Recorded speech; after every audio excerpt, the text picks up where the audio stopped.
Yes, as we discussed earlier, today we are going to talk about the second noble truth, Samudaya Satya. Dukkha Samudaya Arya Satya, the noble truth of origin of Dukkha. Samudaya Satya is the second of the four noble truths of the Buddhist teaching. And it denotes the origin of causes of dukkha or suffering.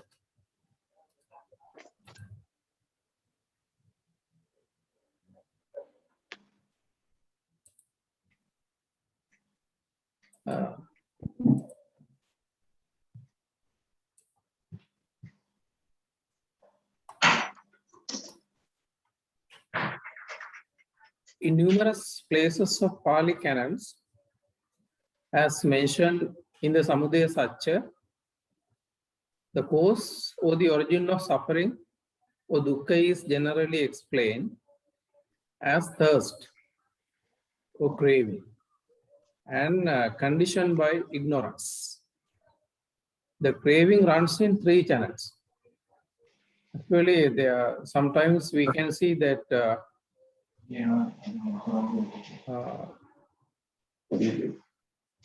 Tanha is translated to be desire, but actually that is not a proper term that we can use.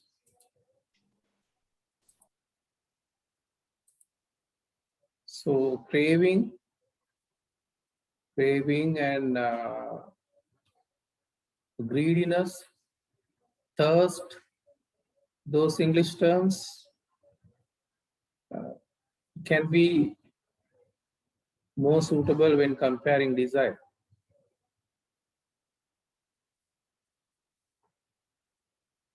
And Kamatanha. When it comes to the three channel or the three aspects of tanha or craving, the first is Kamatanha.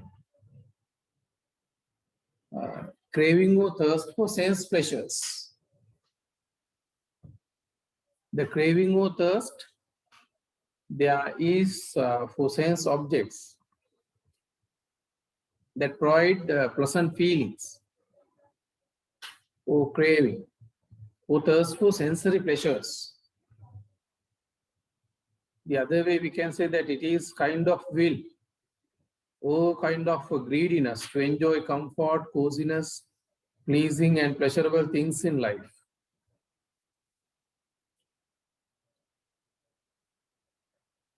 And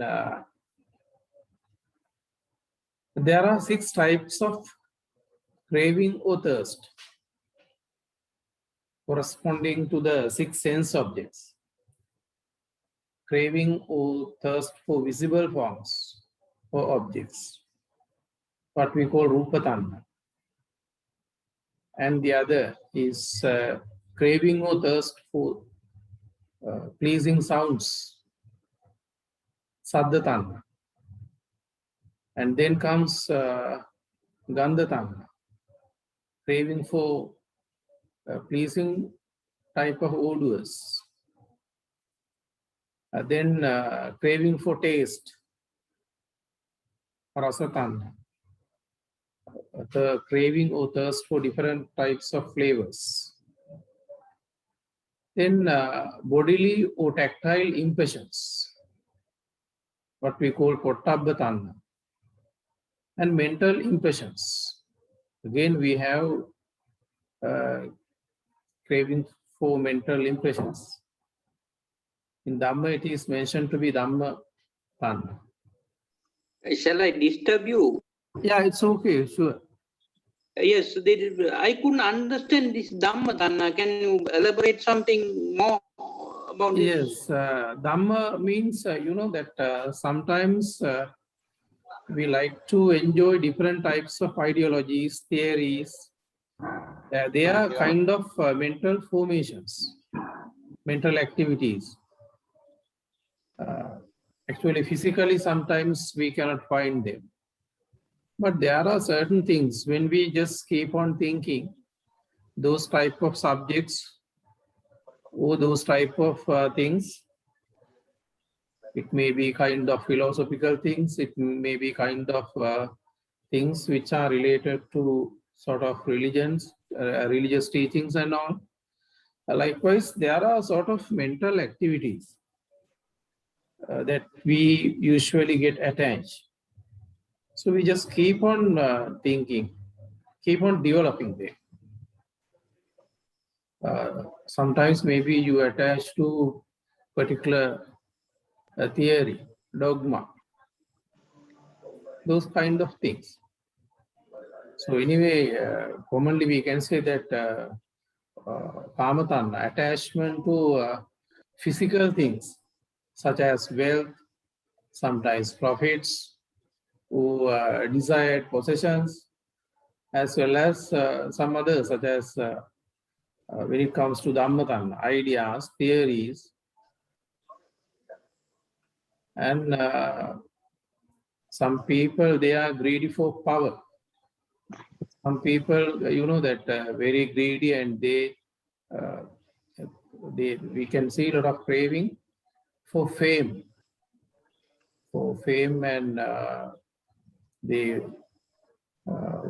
would like to be, maybe they fond of having a lot of fame and dignity, or sometimes appreciation, admiration from other parties, who sometimes may be craving to be dominant, to be highlighted in society as an icon or as a character or very high profile individual.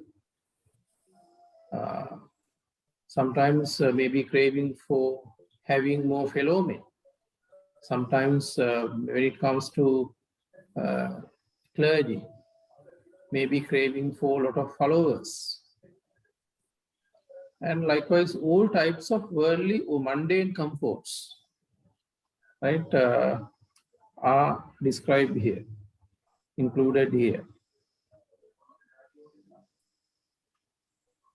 Then, secondly, we see bhavatanna,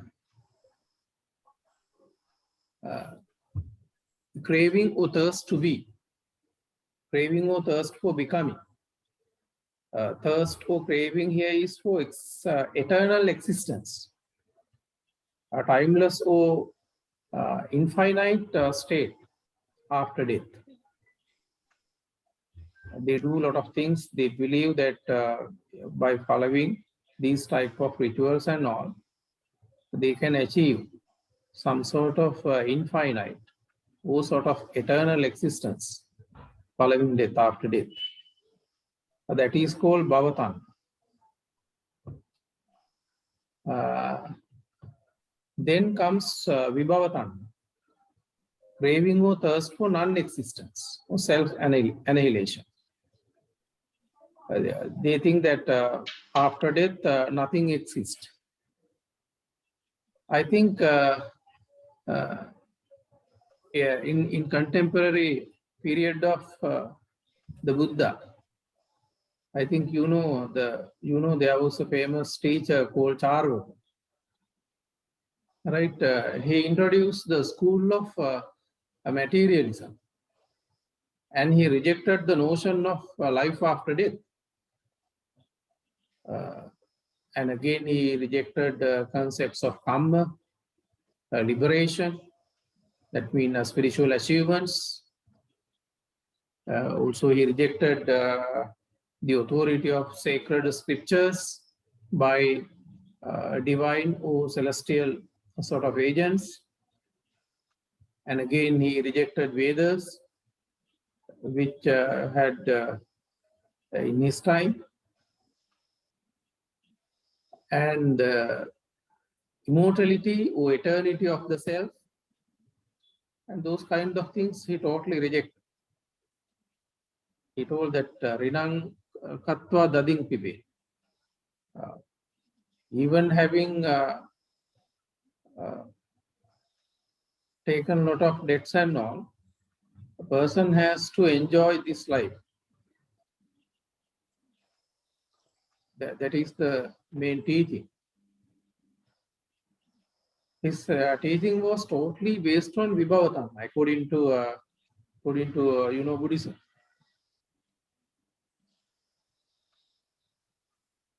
But anyway, now it is not existing. We have to find a lot of accounts on his teaching from Hinduism and Buddhism. And it is this threefold thirst or craving. These three channels of craving or thirst, right, which could be said in usual terms as greed, lust, longing, desire, representing in different ways, gives rise to all forms of suffering and continuity of existence. Even though in Samudaya Satya, craving or thirst is pointed out to be the cause or the origin of suffering. As we are taught, condition genesis, Paticca sometimes we call it the theory of causes and effects, or you can say the formula of dependent origination.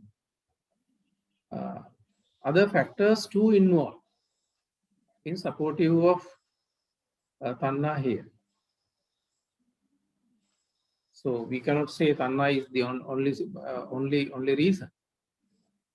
Maybe it is the immediate cause, immediate reason. According to Buddha, all conditions are interdependent. Even the cause here, the thirst, depends on something else. Accordingly, tanha or thirst or craving is not the only cause for suffering, but it is considered to be the main and immediate cause, immediate source.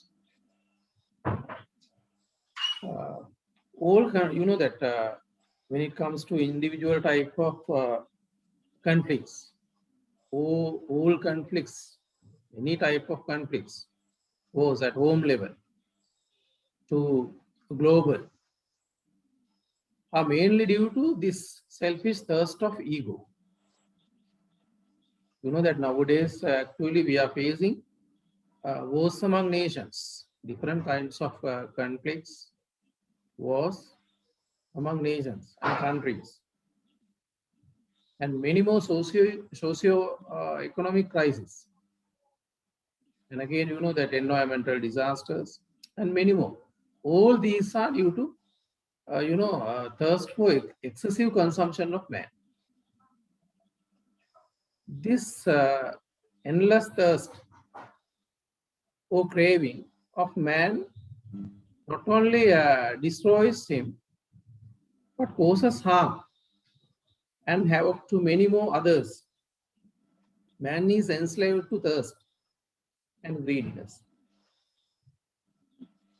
It is not very difficult to understand that thirst or craving causes all evils and harms to man. But it is not that easy to understand that craving or thirst causes re-existence or re-becoming. It is very difficult to point out that a being or self continues from life to life due to thirst or craving.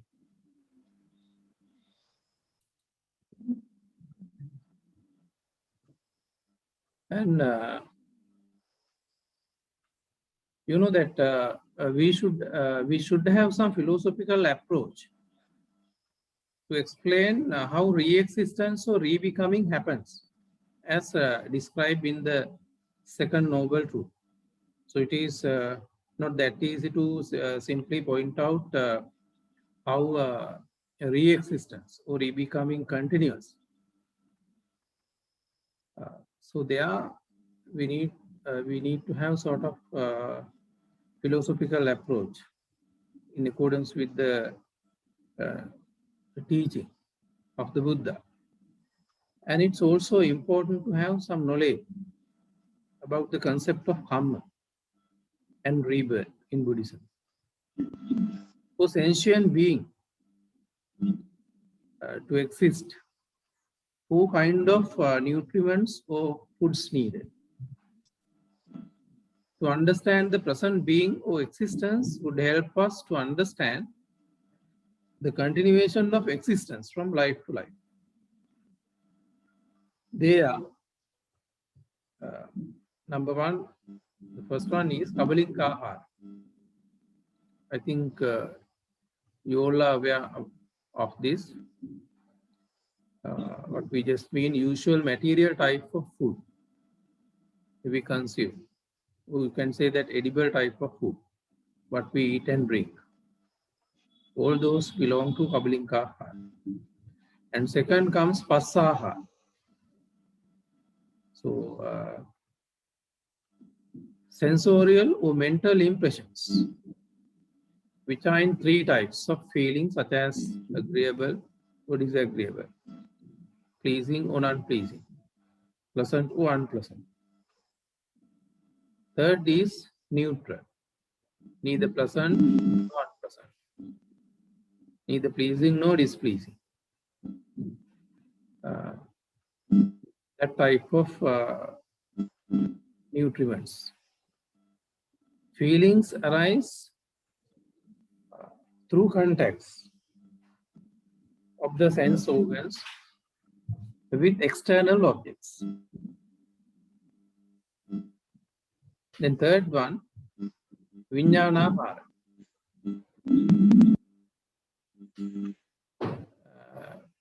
Now, if you have any issues, we can discuss further. I think as you have already known or already learned all these things, you have a good idea about these four types of nutriments. And third one, Vijnanahara, consciousness which feeds rebirth. Briefly, that's what we can see. In order to consciousness or a mind to arise, mind to surface, and external objects of visual forms or sounds, odor, taste, or flavor, or tactile or mental forms needs be contacted.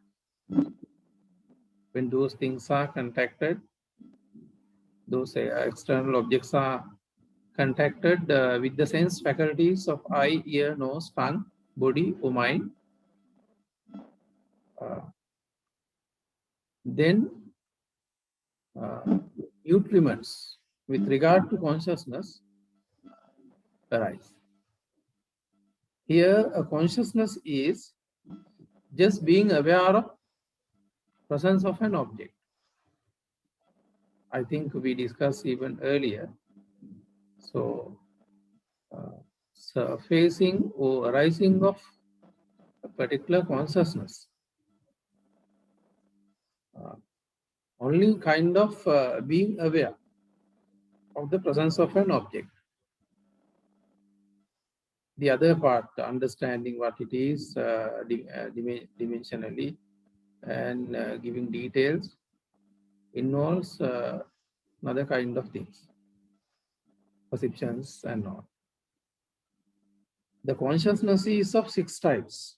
Accordingly, Vijnana Ahara are external objects of 6 kinds which bring about relevant consciousness, such as eye consciousness, ear consciousness, and so forth. Fourth one, Mano Sanchetanika Ahara. Mental volitions feed mind at the time of conception. When particular thing, when mind perceives certain things, this type of mental volitions arise. When a mind arises with the association of perceptions and feelings, multiple mental activities pop up, arise. And those surfacing mental formations, mental activities, are considered to be Mano Sanchetanika, which feed the mind constantly as nutrients, creating desire and attachment to life.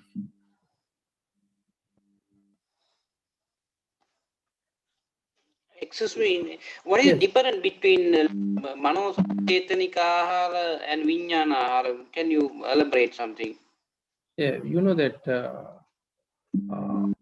when the eye gets contacted with an external object, eye consciousness arises. Right? Yes, meaning knowing. Yeah, simply knowing arises. What For the purpose of yes. arising particular knowing, you need objects, external objects. That means the contact process must take place with the help of external objects. So that you know that we talk about 6 types of consciousness, right? You cannot those 6 types of consciousness doesn't arise in case it doesn't get any sort of external objects contacted. Mano Sanchetanika Ahara means once you get an object with the help of perceptions, feelings, you develop multiple type of mental activities, mental formations pop up. Those things are identified to be Mano Sanchetanika Ahara. Really mental, simply we can say mental formations. The other one, consciousness itself. So because we can, if you think that we have only one consciousness, then you don't need the nutriments. All the time, different kinds of consciousness or minds arise. For that purpose, it needs external objects to be contacted. That is what we consider. There are those external type of objects considered to be nutriments for consciousness to arise, for a mind to arise.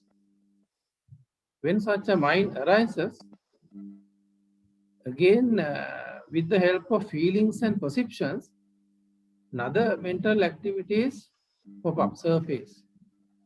Those are identified to be Mano Sanchetanika.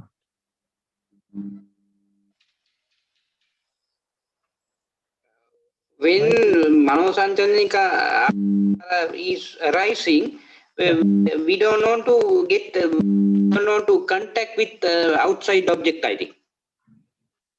No, Is it?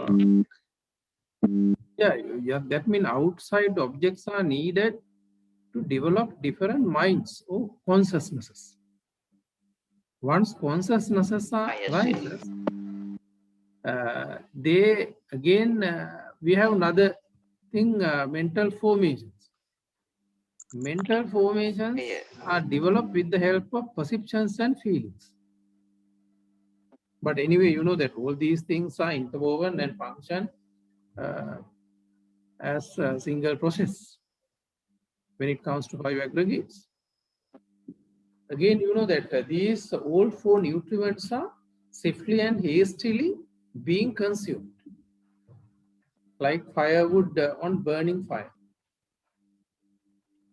When one understands the tangling nature of nutriments, would definitely cultivate dispassion towards food, sense impressions, volition, and consciousness.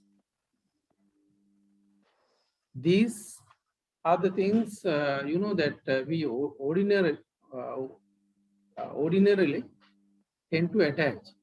These are the things we generally tend to attach to, cling to, or chase after. We can easily be hooked or enamoured of these three characters of existence without knowing that they are ultimately unsatisfactory, but keep the journey on the moon. And ordinary ones are usually greedy for having edible food, pleasing contacts or tactile sensations, food for consciousness, and food for mental activities. A lot of people are greedy on these matters. Due to the thirst for these foods, self is entangled in the net of existence. Right? Not at this moment, no, not only at this particular moment, but from life to life. Here we can understand that craving or thirst runs in three channels and binding us to becoming further and further to the existence.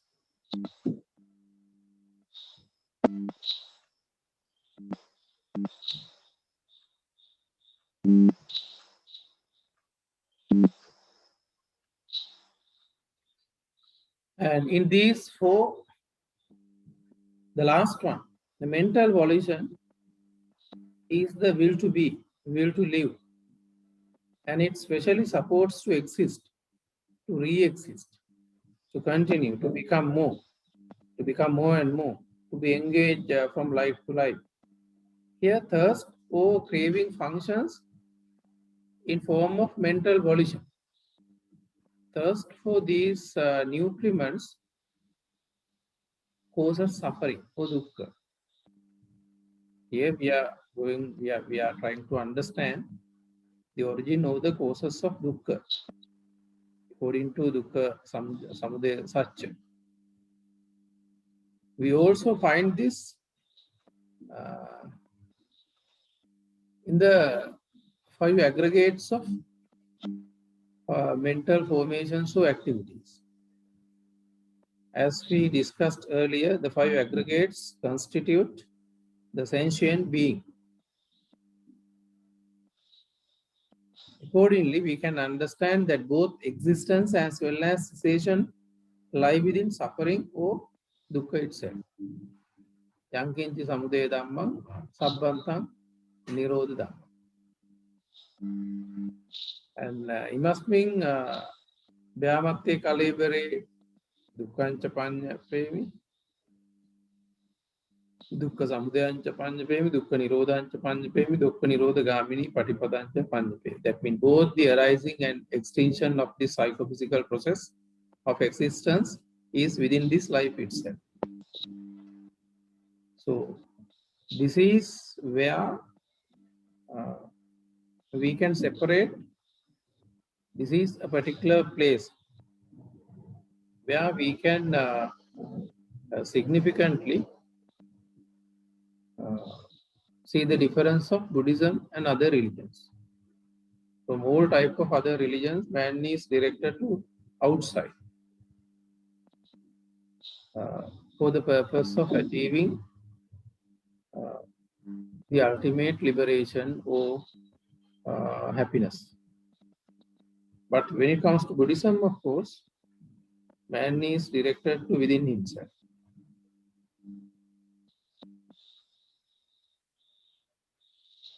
Here onwards, we will try to understand how rebirth, punabbhava, or continuity or existence happens due to volition or karma.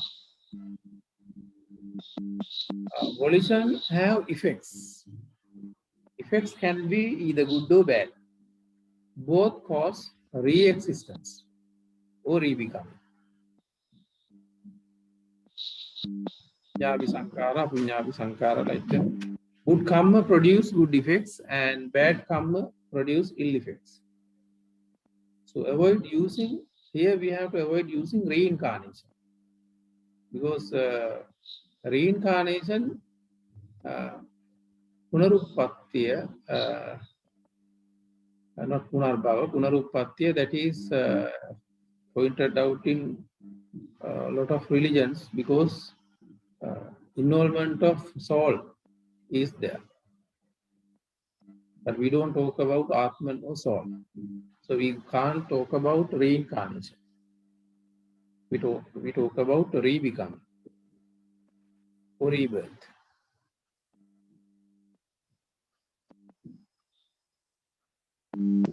And fully enlightened ones,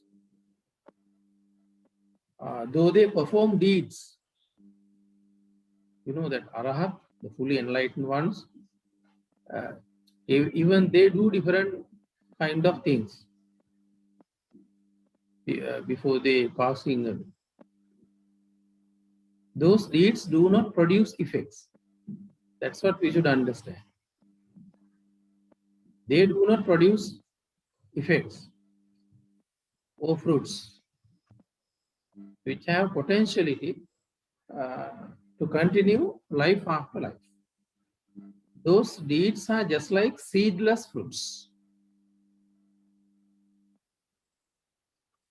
Those deeds do not bear worldly effects because they have fully eradicated or annihilated thirst or craving and all other roots of defilements and evils and so on.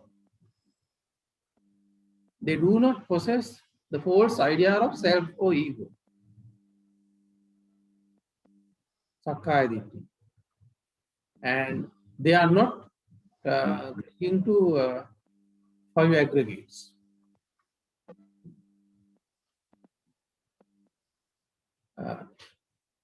You know that deeds of these who are clinging to five aggregates, to be self or I, are worldly and attached to world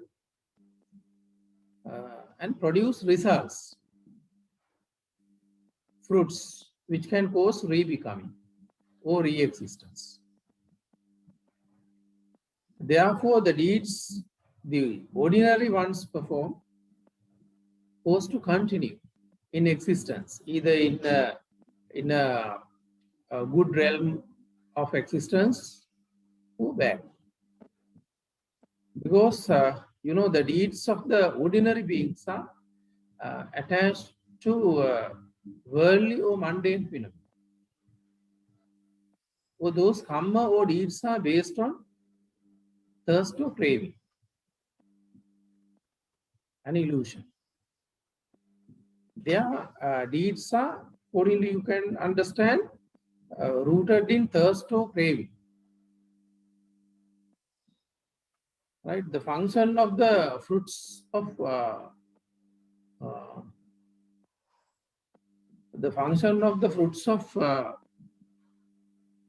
volition, karma, phala, or effects of karma vipaka. So we have talked about karma phala as well as karma vipaka, because karma phala sometimes can be of wholesome. Karma vipaka most of the times may be related to unwholesome. It's a natural law. Anyway, karma vipaka or effects of actions or volitions, it is considered to be a natural law according to Buddhism. It is not under authority of any superpower or God. It's a natural law of psychophysical process of existence of being, common to all type of animals or beings. Seeds, you know that seeds have some sort of genetic endowment, just as all beings have karmic effects, accordingly to the natural law of karma. Now you can see that in this picture, in banana and GM food means genetically modified food. Grapes are there. There you don't find seeds. Right? You can just eat them and enjoy, and spit out the ring or the unnecessary things.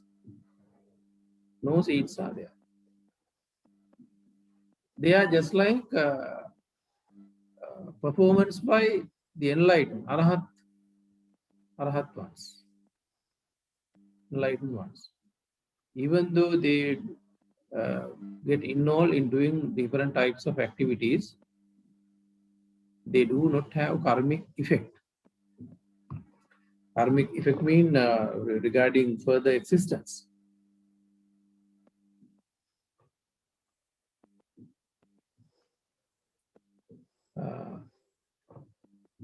Now you know that kamma dayadu, kamma bandhu, kamma patisarano, sentient beings, sabbe satta, sentient beings come into existence being gifted with karma,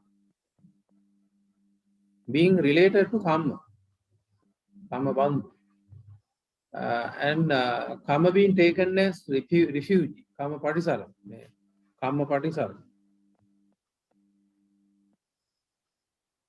None cannot get rid of karma without being fully enlightened by annihilating all karma which cause rebecome.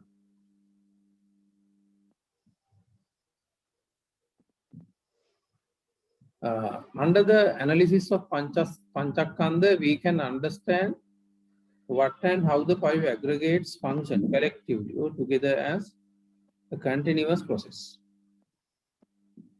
There we can vividly comprehend, we can very clearly understand that mind and matter interwoven together with each other. No aggregate can process or progress separately.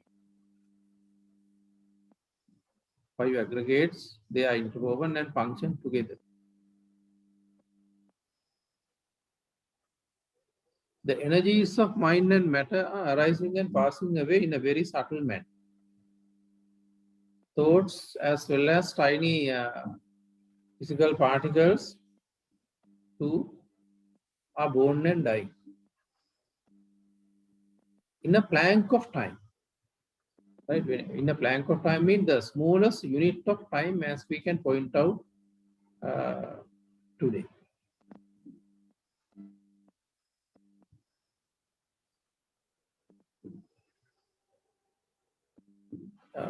Shanaya, the smallest time, we can say a plank of time.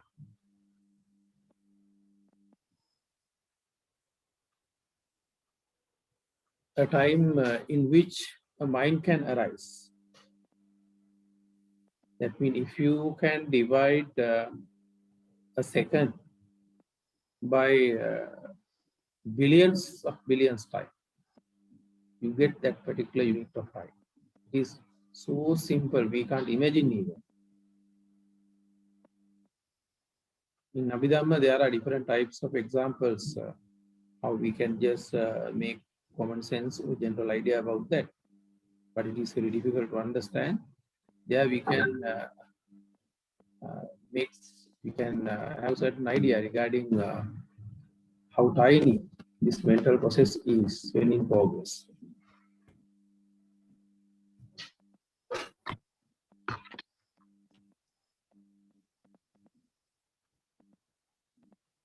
Now you see the trickling oil looks like a thread or string.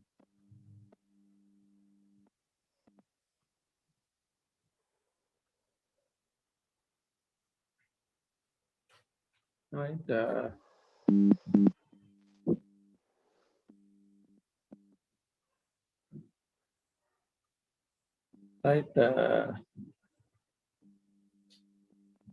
And again, you know that the particular depth is all Shanika Marana. Right? Those, you know that energies of mind and matter, they are arising and passing away in a very subtle manner. All the time, thoughts as well as those tiny particles too are born and die in a plank of time, the smallest unit of time, as we can point out here. Right? That particular death is called Shanikamara, instant death or instantaneous destruction. which is continuously repeating. Nothing remains the same for 2 consecutive moments. It is a momentary physical-mental combination which takes place every moment. It is not noticeable with your naked eye. Right? We can have sort of simile example here. You see that if you take a photograph of an individual, right, year by year, you can see the difference in each photograph with your naked eye. Just think that you took a photograph of an individual year by year, first year and the second year and the beginning of the third year, beginning of the fourth year, likewise. Right? You take photograph of a person year by year, right? And you can see the difference in each photograph with your naked eye. But that particular change, right, that didn't happen annually. It didn't happen monthly or even weekly.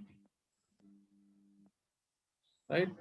It is the visible outcome of above constant, subtle, momentary change. It is the nature of all 5 aggregates which is taken to be life. Changing things never pass on something permanent. You know that when it comes to 5 aggregates, you find nothing permanent. When you analyze one by one, or when you consider together, even though you consider the 5 aggregates collectively or distinctively or separately, you can find nothing permanent. Even mind is, considered to be sort of a stream of consciousness. So if it is the reality, right, with regard to life, yeah, we cannot observe nothing permanent according to that particular analysis. So it is a very philosophical and important point, so that we can do away the concept of Atma or soul. All the religions, they say that there is a particular sort of unchanging type of phenomena. They identify that to be Atma or soul. But according to Buddhist analysis, we cannot find anything of that sort. Right? So we can very clearly comprehend that changing things never pass on something permanent. Even though we can see an individual physically, the conceptual world, right? We cannot identify sort of standstill kind of state with regard to life.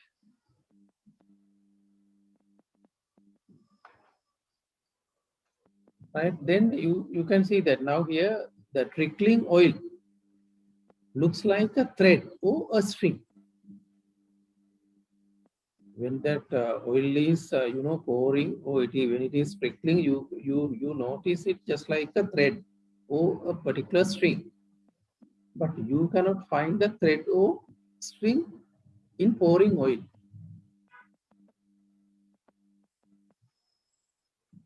This simile can be considered to life. The 5 aggregates is a particular flow of process. Right? They are, even though we can, with our naked eye, we can see something, but we cannot find anything permanent.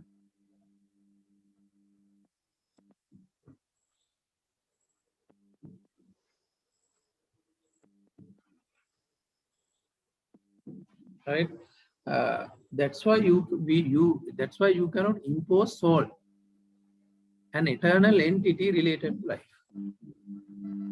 In life, according to Buddhism, accordingly, nothing permanent can transmigrate from one life to another after death, as there's no such eternal force involved with beings.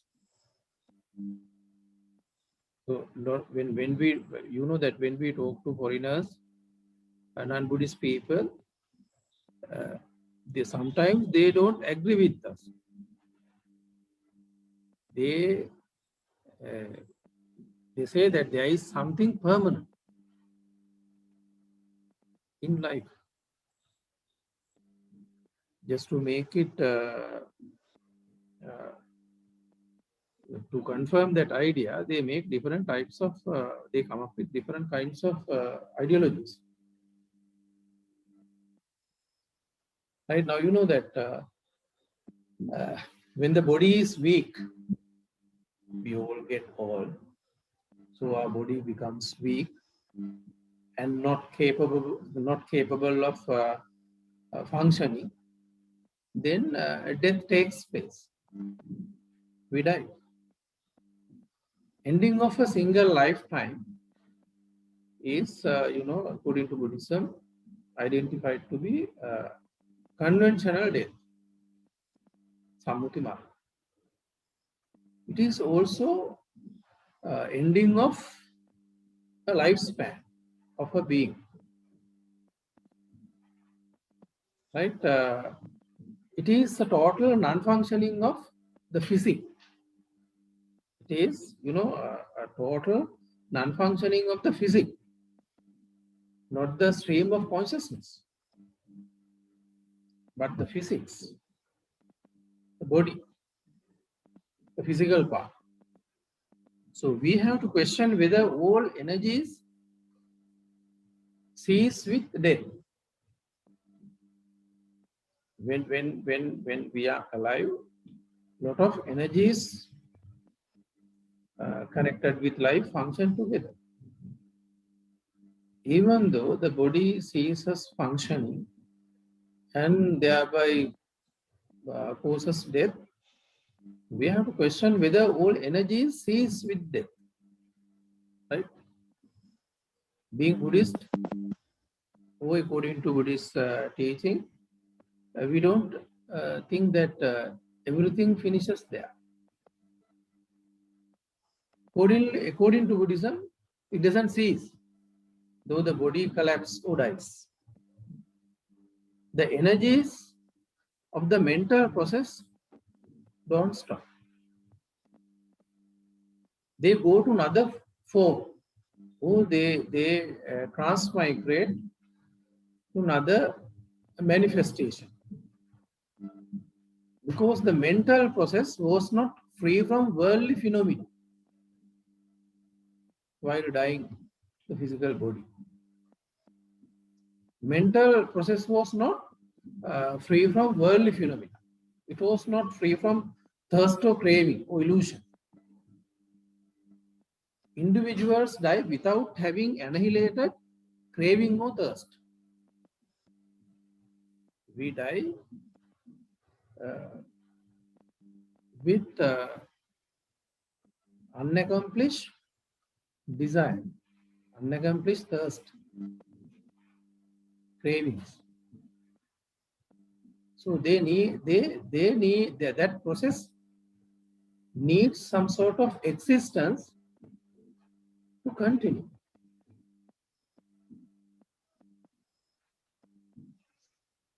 Though the body fails to continue, that means the psychological process is with attachments to worldly phenomena. Being it the reason, it passes that stream of consciousness passes to another suitable form of life to continue.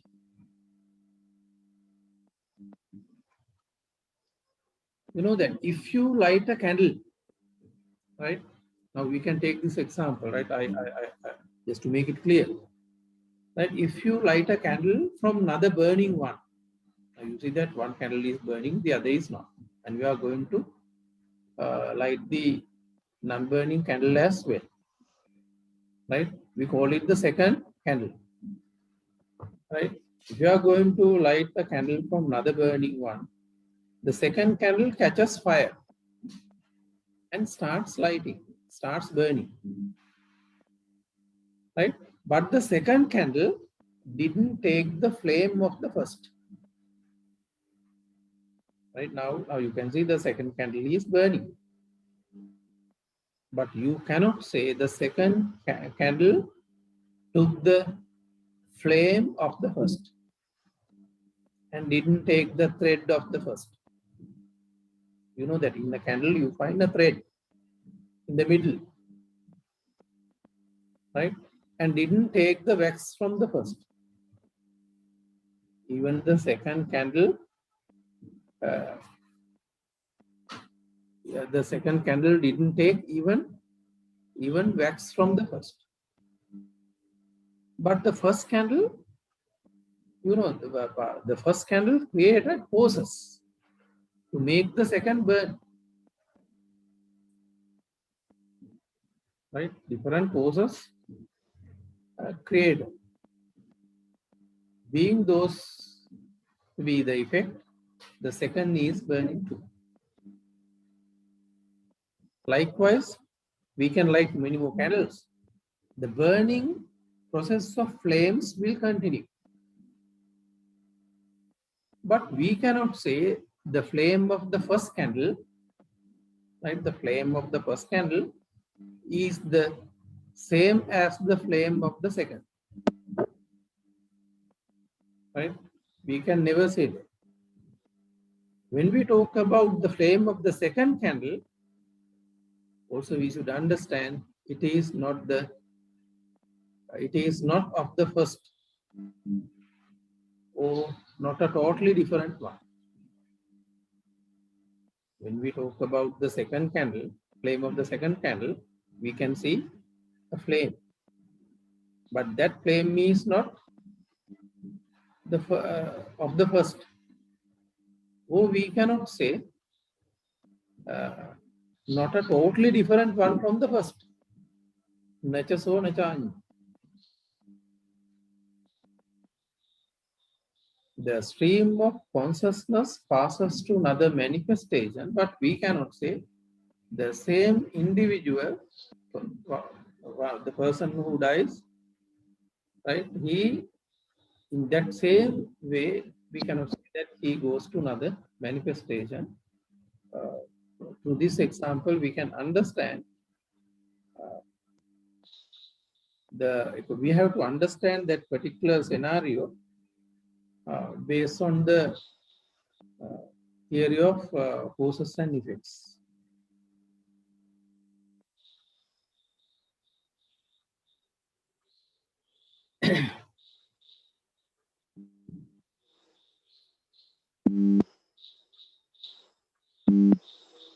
But we have to be careful here not to get involved or not to make soul involved.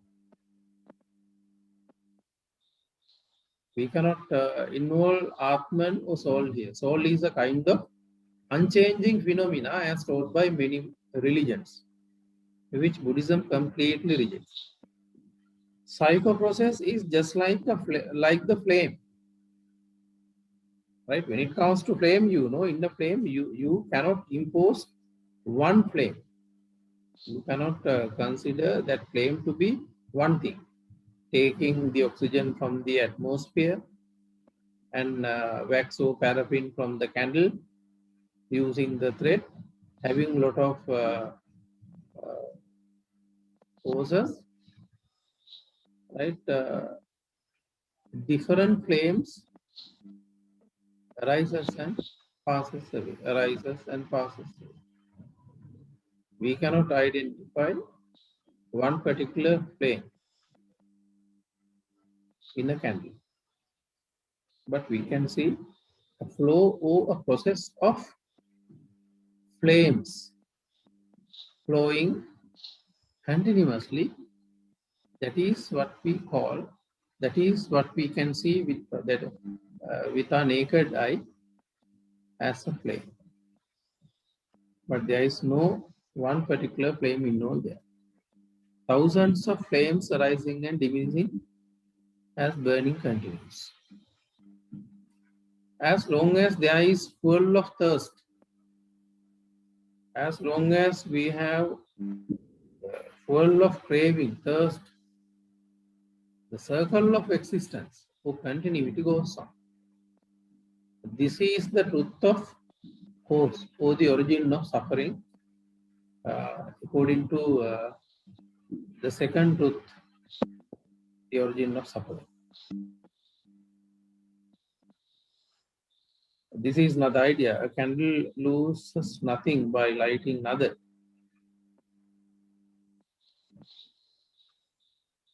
Past perfect. Initially, you can see the structural formation related to the past perfect tense.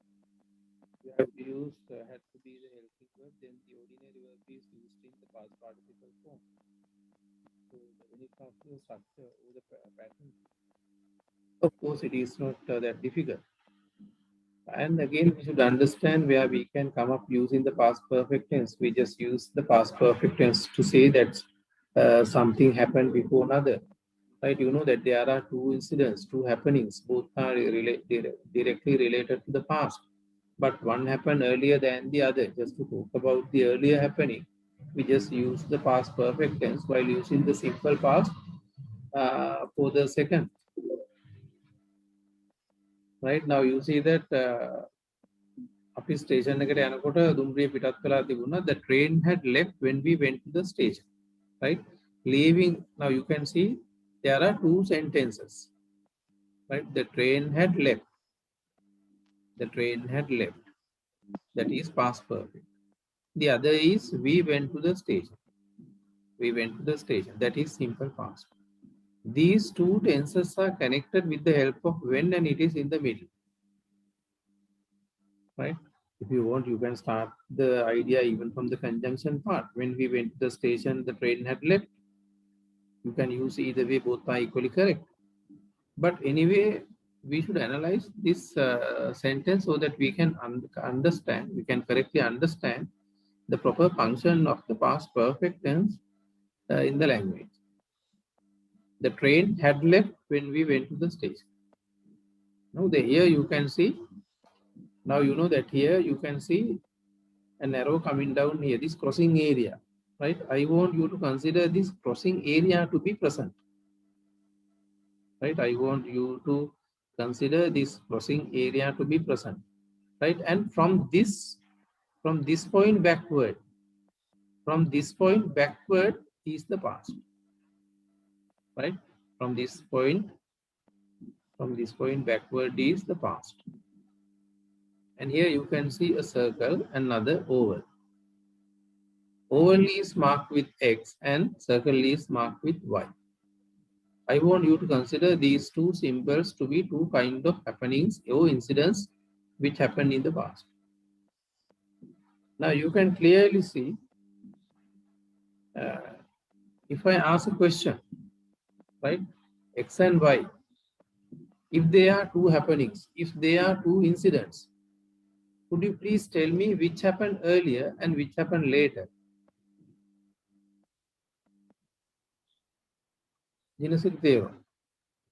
If X and Y Yes, are... Sorry? Yes, X had happened a bit early. Which one? X or Y? X. Yes. X happened earlier than Y. Right? Now you can see there are two incidents, two happenings are here. Right? X happened earlier than Y. Y happened later than X. Right? To talk about the earlier happening, we use the past perfect tense. The train had left. The train had left. Right? The train had left. Past perfect. We went to the station, simple past. why happened later.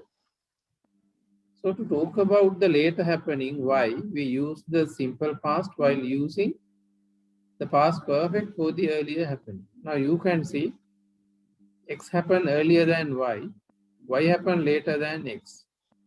That's why I told you we use the past perfect tense to talk about something happened earlier than another.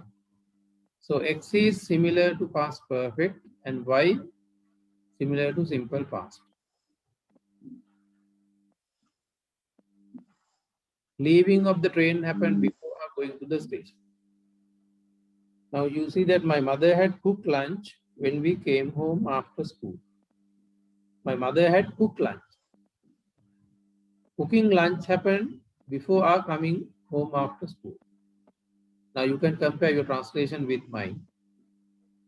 And anyway, if you have any issues, questions, you can ask me.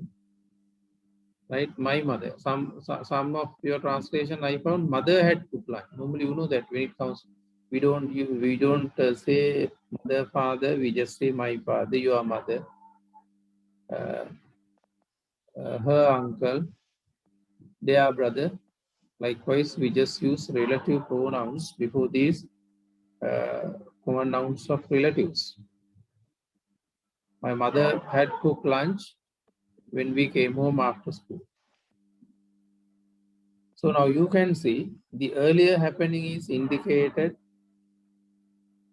right, with dark color, and later happening indicated with light color. My mother had cooked lunch when we came home after school. That means cooking lunch happened early. If you want, you can say when we came home after school, comma, my mother had cooked lunch. Likewise, if you want, you can start even from the conjunction part. Or you can have the conjunction in the middle like this. You can use either way. Both are equally correct.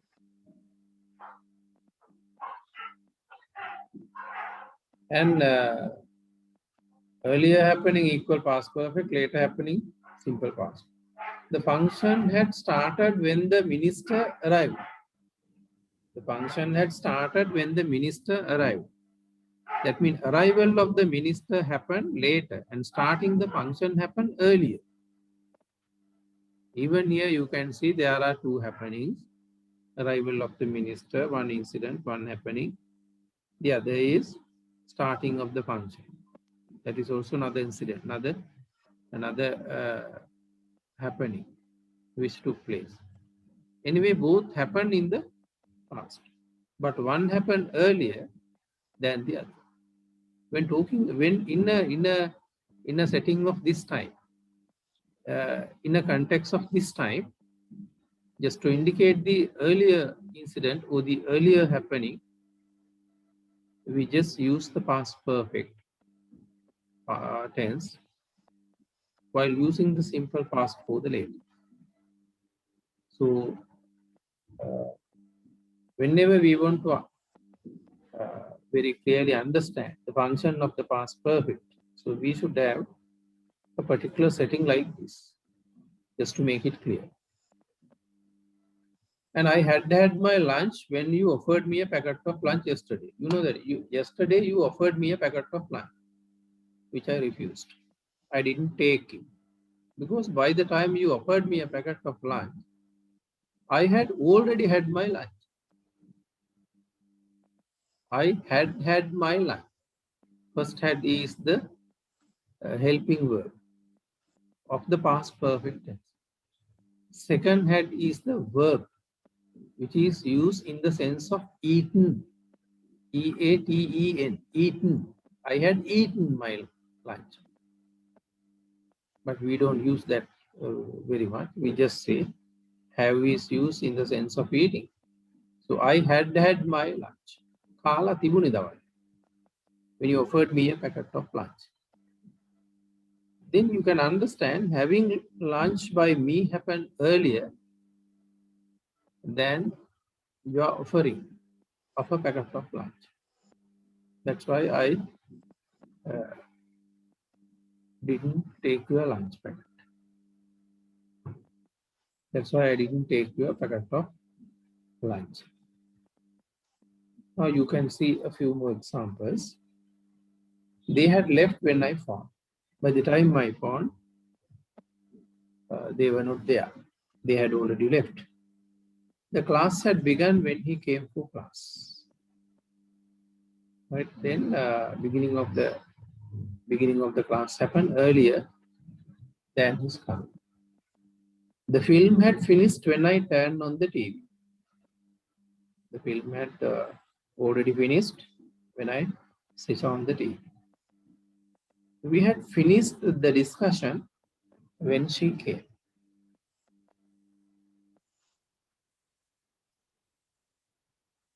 Someone had taken the victim to hospital when the police arrived. The power had gone off when we got home yesterday. The power had gone off. Light gila thing. When we got home yesterday, get is used here in the sense of coming when we came home. The students had written the lesson when the teacher asked. We had completed the job when he came. They had arrived at the party before us. The power had gone off when we came home. She had cleaned the kitchen when I asked. They had received the message when I phoned them. They had gone to school when I came. Now you can see a few more examples.